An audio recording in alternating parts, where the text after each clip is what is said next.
Halo teman-teman, Assalamualaikum warahmatullahi wabarakatuh. Kembali bertemu lagi bersama saya Nandar di channel YouTube Kampus Nesia. Terima kasih untuk yang sudah nonton video kita sebelumnya. Kita punya dua video terbaru yang bahas tentang, ada tiga ya, kalau nggak salah ya. Ada bahas tentang tips cara mengatasi homesick untuk teman-teman mahasiswa rantau. Kemudian ada 9 referensi kerja sambilan untuk mahasiswa. Dan sebelumnya lagi ada video apa ya? Saya lupa. Ya, mohon maaf. Malam ini saya akan bikin video sebelum tidur. Video ini direkam hari Selasa jam 22.31 malam. Besok itu hari libur, hari raya Nyepi ya, cuti bersama Rabu Kamis, Rabu malam. Insya Allah kita tarawih untuk malam pertama Ramadan, dan hari Kamisnya eh, puasa hari pertama. Tapi untuk lebih pastinya kita nunggu hasil sidang isbatnya dari Kemenak ya. Biasanya digelar eh, menjelang hari puasa pertama, atau lebih tepatnya besok mungkin. Kita tunggu bareng-bareng. Di Twitter nih lagi trending trending topik tentang sebuah brand minuman namanya Menanti. Mungkin teman-teman familiar karena brand kedai minuman ini, teh terutama ya, Menanti itu, ini sepengetahuan saya itu miliknya YouTuber dan influencer Mas Jerome Pauline yang dikenal sebagai salah seorang warga Indonesia yang kuliah di Jepang, jurusan matematika ya. Apa channel YouTube-nya kalau nggak salah Nihongo Mantapu. Nah, ini ada salah satu akun Twitter yang nama akunnya itu Menanti Harapan WK, @menanti TTEA harapan. Teman-teman yang ingin tahu bisa langsung cari akunnya di Twitter ya. Pada tanggal 27 Februari 2023 kemarin dia ngepost tentang ya saya bacakan aja ya. Ini postingannya tuh kayak tweet gitu. Berarti udah lama ya, udah hampir sebulan ya. Twitter, please do your magic. Jangan sampai banyak masyarakat nanti yang kena gocek sama bisnis yang ownernya lagi viral. Oh ya, ini mungkin konteksnya karena beberapa waktu yang lalu Mas Jerome kan viral karena videonya bersama dua talent Mantapu Corp yang dokter, kemudian eh, joget di TikTok, tapi captionnya itu dianggap menyinggung masyarakat ya. Silakan cari sendiri. Menurut kami yang sudah pernah jadi mitra mereka, dalam tanda kurung ngeluarin 400 juta plus plus, ini merupakan scam yang nyata. Banyak buktinya, bantu viralin. Kemudian mantap, ini dia total saham 2,9 M mau ngegocek 200 2178 investor orang Indonesia. Emang penghasilannya berapa? Kemudian ini ada outlet yang cuma 9 produk kejual. Terus ada yang cuma 5 biji jualannya. Padahal ngumpulin duit berapa lama untuk buat modalin bukannya 400 juta plus plus. Ada yang seharinya cuma 15.000, kalah kalah sama jualan cireng asli.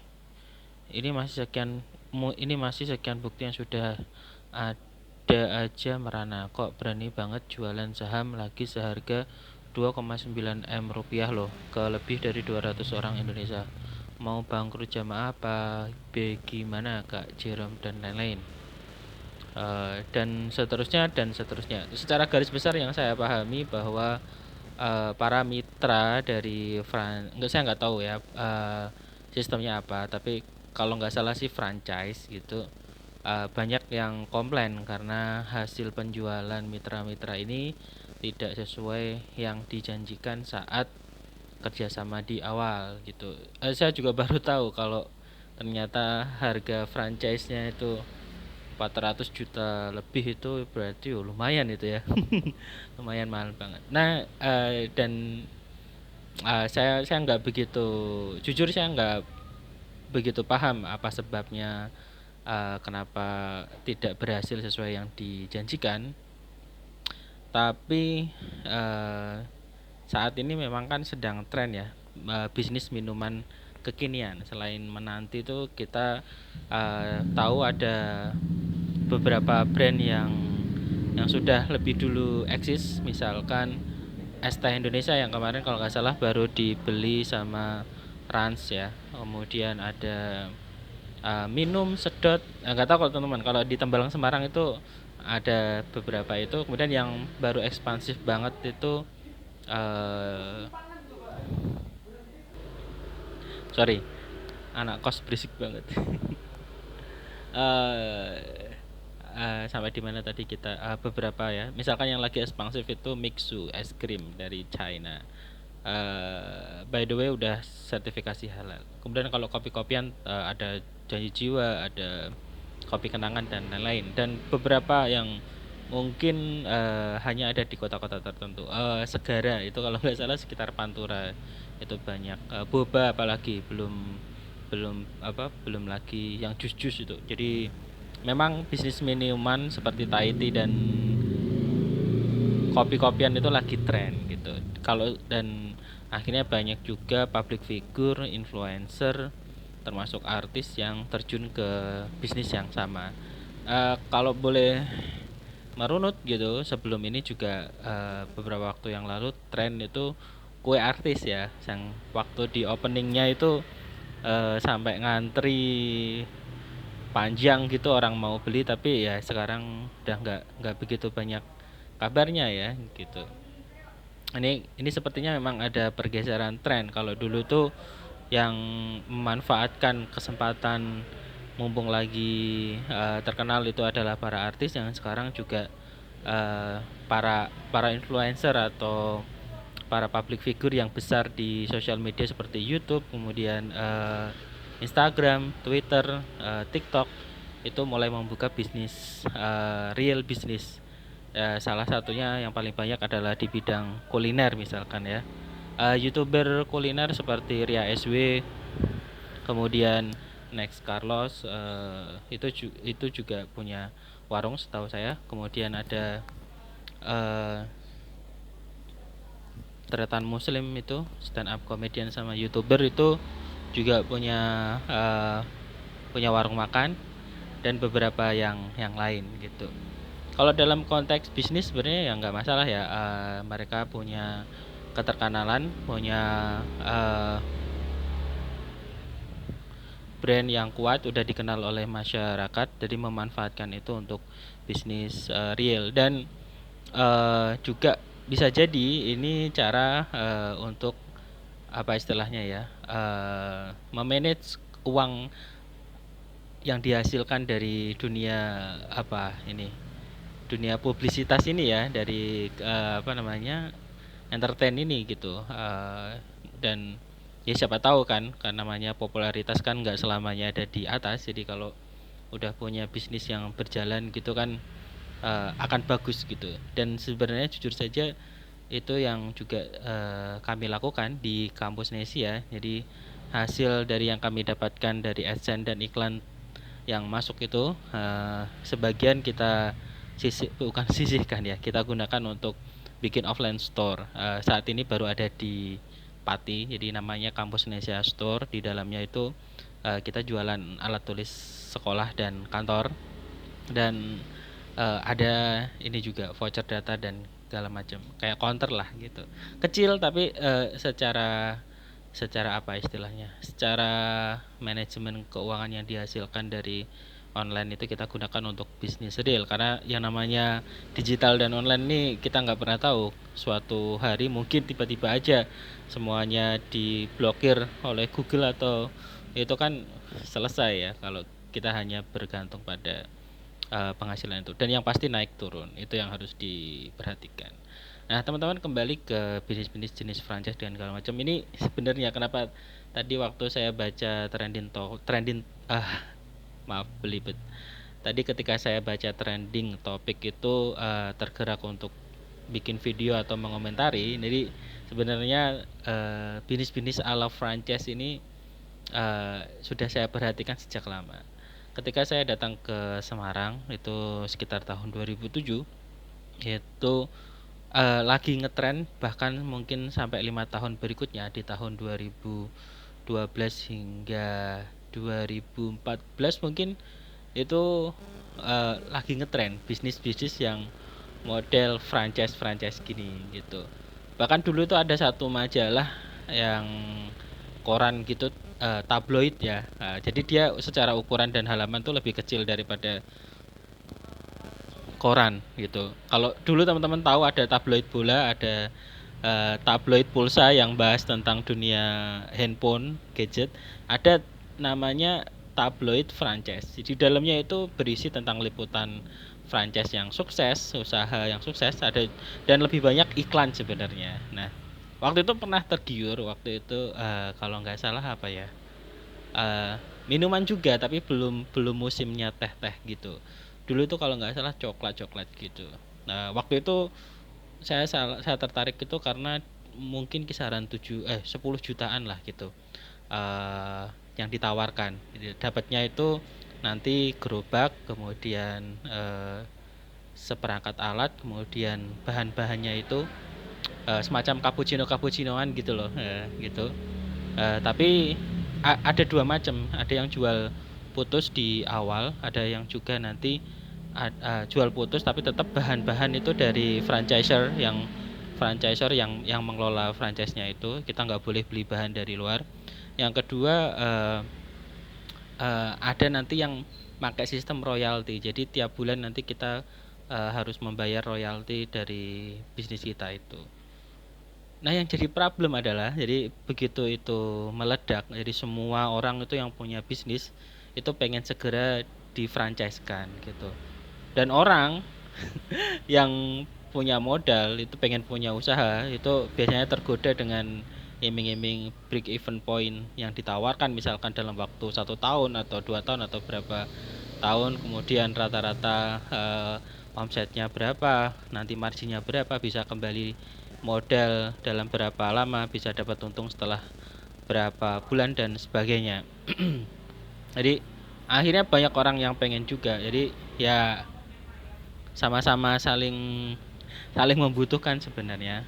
Tapi yang jadi problem adalah waktu itu, sorry, ke pause ya. Anak kos ribet banget. Biasanya sih kayak gitu tamu ya. Anak-anak sekarang tuh emang minta dijewer. Sampai di mana tadi ya? Hanya saja kenyataannya itu kadang nggak semanis yang dijanjikan gitu. Nah, karena ya kayak tadi gitu, misalkan ya, ternyata apa ya, hasil penjualannya itu nggak sama ketika yang dipresentasikan atau yang ditawarkan. Hitung-hitungannya kan, katakanlah misalkan ya, sebuah franchise itu tadi ditawarkan 400 juta. Janganlah, saya nggak mau ngasih apa, nggak mau pakai contoh itu. Contoh misalkan ya, franchise itu 12 juta katakanlah, ditawarkan ditawarkan hitung-hitungannya itu bisa BEP dalam waktu 12 bulan. Kalau kita ngitung dari laba bersih misalkan ya, berarti kan setiap bulan itu minimal harus untung 1 juta katakanlah. Nah, kalau satu produk itu harganya berapa ya, untuk dapat 1 juta dalam 1 bulan, berarti sehari itu kan paling enggak harus bisa eh, punya laba bersih itu sekitar 300-an ya. 300 katakanlah, misalkan marginnya adalah 50% dari harga produknya. Misalkan harga produknya 20.000, maka dalam sehari dia harus bisa ngejual 30 atau katakanlah untung setiap produk itu berapa, 1.000 misal, terlalu sedikit lah, 5.000 misalkan, 5.000, untung satu produk tuh 5.000, katakanlah harganya tuh 10.000 satu produknya, berarti dalam sehari maka satu lokasi atau satu gerai franchise itu harus menjual berapa tuh berarti, eh, 60-an produk ya, 60-an produk. Berarti omsetnya paling enggak harus 600.000. Kalau marginnya 5.000 maka sehari itu untungnya 300.000, maka dalam sebulan bisa dapat untung 1 juta. Ini hitungan-hitungan gampang ya. Ya kalau nanti ada operasional yang lain termasuk karyawan dan segala macam, berarti nanti tinggal dinaikkan berapa harus terjual, berapa marginnya, maka kalau kita tahu target omsetnya berapa, harus untung berapa, maka satu produk harganya berapa, maka akan ketahuan sehari itu targetnya harus berapa banyak produk yang terjual gitu. Nah, ini kalau saya ngomong versi yang benar dulu ya, orang yang bisnis itu jujur, kemudian dia itu tulus, membuka franchise itu memang semata-mata satu ya memang karena ingin mengembangkan bisnis, tapi juga karena ingin membantu orang yang pengen punya bisnis tapi mungkin kurang pengalaman segala macam. Saya ngomong versi jujurnya dulu. Eh, itu pun bisa gagal karena apa? Karena mungkin hitung-hitungan itu didapat dari satu lokasi awal pertama buka cabang atau di kota tertentu yang apa namanya, hasil penjualannya sebagus itu kan jadi patokan benchmarking gitu ya, itu kemudian dijadikan dasar asumsi bahwa nanti bisa BEP dalam 1 tahun dan segala macam. Yang kadang orang lupa bahwa dengan produk yang sama ketika dijual di tempat yang lain dengan eh, ciri customer masyarakat kebiasaan yang lain, maka hasilnya akan lain. Nah, ini yang sering dilupakan orang dalam dalam bisnis franchise atau ketika membuka cabang bisnis baru secara umum ya, bukan hanya franchise juga gitu.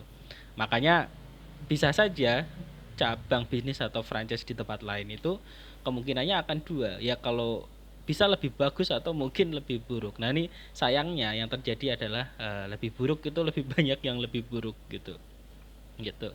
Nah, itu yang pertama. Yang kedua, juga bisnis franchise itu mungkin kekurangannya adalah kadang itu terlalu gede potongan royaltinya gitu ya. Jadi marginnya nanti terlalu kecil gitu. Kemudian untuk versi yang franchiser yang nggak jujur ya, karena dia ya pengen dapat untung aja dalam tanda kutip itu, jualan gerobak kalau dulu istilahnya ya, ya karena bisnis itu baru sukses di satu tempat, belum teruji di tempat lain, kemudian dia buru-buru membuka franchise. Atau kalau kemitraan masih mending lah ya, ini franchise itu kan biasanya nanti ada biaya royalti dan segala macam gitu.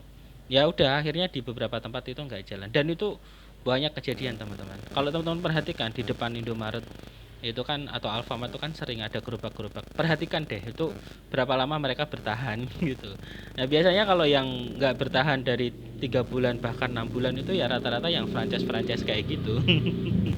Justru kalau yang dikelola sendiri dengan merek sendiri, dengan brand sendiri, katakanlah kayak bakar-bakaran gitu ya, sosis-sosisan kayak gitu, atau martabak atau yang lainnya, itu justru lebih lebih lebih bisa bertahan lama karena dia lebih fleksibel dalam menyesuaikan dengan kondisi gitu. Oh, ternyata.